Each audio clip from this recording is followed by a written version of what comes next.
नमस्कार, मी ॲडव्होकेट दीपक चटप. मी ॲडव्होकेट बोधी रामटेके. राज्य सरकारने 12 फेब्रुवारी 2026 रोजी एक शासन निर्णय जारी करत राज्यातील हजारो विद्यार्थ्यांवर अन्याय केलेला आहे. RTE अंतर्गत प्रवेश करत असताना राहत्या घरापासून केवळ 1 किलोमीटर अंतरावरील शाळेतच आपल्याला अर्ज करता येईल अशा संदर्भातली ती तरतूद करण्यात आली.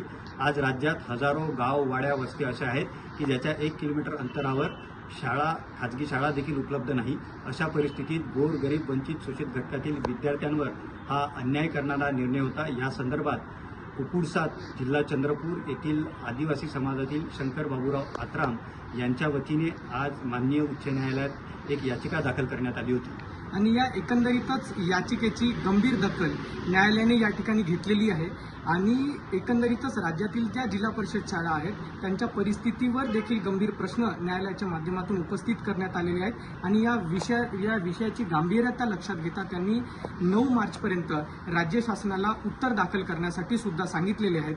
आणि या संदर्भातला जर सकारात्मक निर्णय या ठिकाणी जर लागला आणि हा GR जर रद्द झाला तर महाराष्ट्रातील हजारो शोषित वंचित घटकातील विद्यार्थ्यांना मोठा दिलासा मिळेल असं या निर्णयाच्या माध्यमातून अपेक्षा आहे.